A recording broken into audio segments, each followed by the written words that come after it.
falar sobre gravidez aos 43 anos. Então, eu vou falar um pouquinho sobre tudo, assim, a tortura dos médicos falando toda hora, a porcentagem de nascer com deficiência. Vou falar sobre raio-x antes do positivo, né, nas primeiras semanas da gravidez. Vou falar sobre enjoos, sobre varizes pélvicas e de membro inferior, sobre repouso, sobre trombocitopenia ou plaquetopenia. Enfim, vou falar de todas as intercorrências que minha gravidez teve, tá? Primeiramente, eu vou explicar que a flor não foi planejada, ela foi um presente de Deus, e eu falo que Deus sabe muito sobre o que a gente precisa, mais do que a gente mesmo, né? E quando eu cheguei nos 40 anos, o médico me falou que eu tinha que trocar meu anticoncepcional, que sempre foi anticoncepcional misto, né? De progesterona e de estrogênio. E que a partir dos 40 anos eu teria muita chance de ter um problema vascular por conta do estrogênio, né? E aí eu fiz vários testes com vários tipos de anticoncepcionais de farmácia diferentes, né? E aí, todos me deram sangramento excessivo. E aí chegou num ponto que eu falei, não, eu desisto, eu vou ter outro tipo de cuidado. E quando eu parei, eu fiquei 6 meses menstruando muito, assim, de vazar pela perna todos os dias. E que me rendeu uma anemia, né? Aí eu tive que fazer tratamento, porque eu comecei a perceber que o ralo do banheiro ficava lotado de cabelo que nem conseguia sair a água. E era a ferritina baixa, né? E aí eu tive que fazer suplementação de ferro. E aí passou alguns anos, em maio de 2023, eu estava morando em Paraguaçu Paulista. E tem uma médica muito famosa, né? Numa cidade vizinha. E eu passei em consulta com ela. E ela pediu vários exames hormonais. E esses exames deram todos alterados, porque eu estava vivendo no estresse. E aí ela falou que era mais fácil ganhar na loteria do que engravidar. Pela minha idade, né, que já abaixa muito as chances, pela desordem hormonal, enfim. E aí eu caí na dela, né? E aí a gente passou a evitar algumas vezes, outras não. E aí a gente mudou depois de algumas semanas nós fomos para Batatais, onde minha família mora, para uma das minhas filhas fazer um tratamento. E meu marido ficou em Marília e só ia de final de semana. Então eu estava vivendo no estresse pior, porque eu estava sendo mãe solo durante a semana. Então as 3 meninas estudavam em horários diferentes, uma de manhã, entrava às 7, saía meio-dia. As duas entrava 1 hora, uma saía às 5, outra às 5h30. Então eu ficava para lá e para cá de carro. Resolvi voltar a trabalhar, tinha aberto um espaço de pilates, de estética.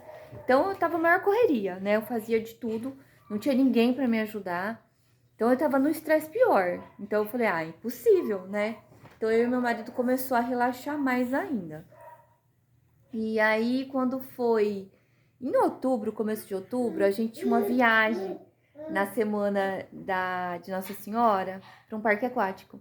E aí não descia, eu sentia cólica constante, eu ficava, hoje vai descer, e não descia.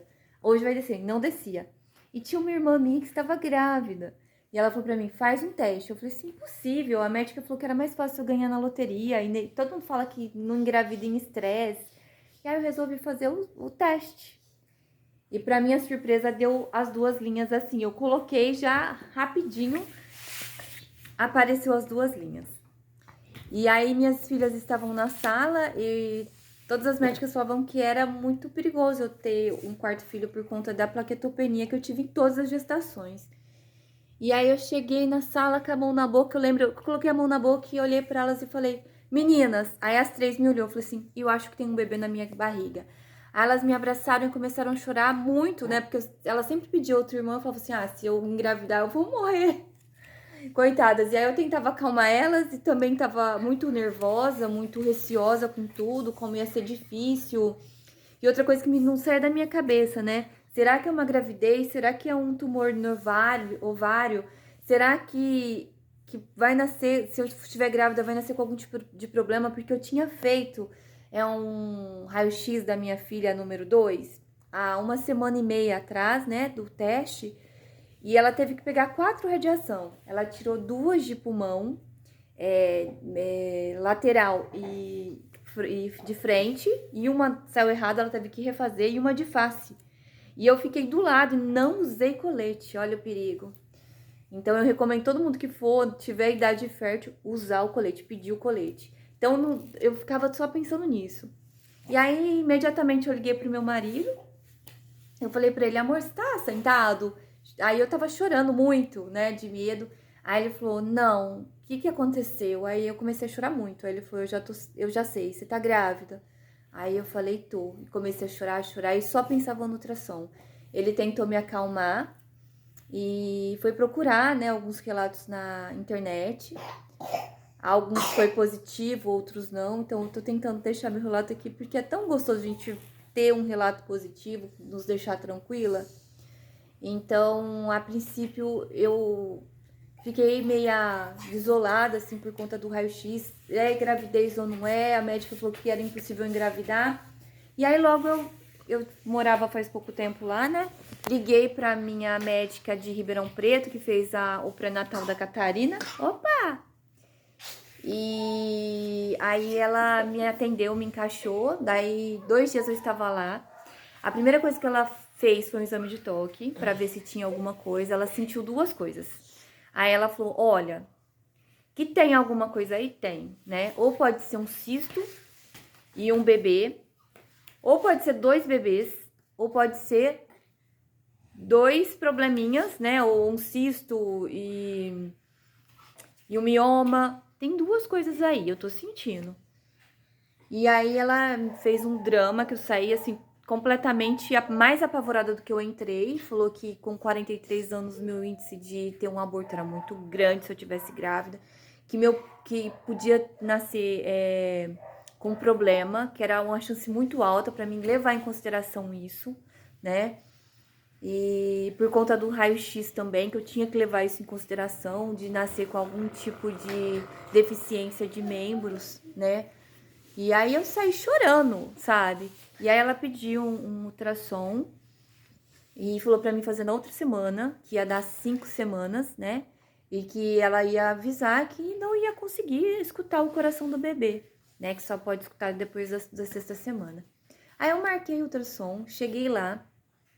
Eu fiquei assim, levo minhas filhas ou não, elas queriam participar.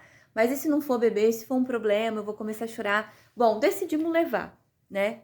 Elas foram, mas aí eu pedi pra médica, né, se tivesse algum problema, me chamar no canto, pra me dar a notícia depois pra elas. E aí colocou e eu vi minha bebezinha lá. E na hora eu fiquei muito emocionada. Tava com 122 batimentos, conseguimos escutar o coração dela. Até a médica falou, gente, eu nunca vi com 5 semanas, mas tá o coração aqui dela pra te tranquilizar. E aí não tinha mais o cisto, tinha sumido, só tava lá, né, minha bebezinha. Eu vou gravando ao longo, né, porque senão vai ficar vídeos muito longos. Então, próximo eu falo sobre os meus enjoos constantes, sobre a minha variz pélvica, né, e sobre a minha evolução da gravidez.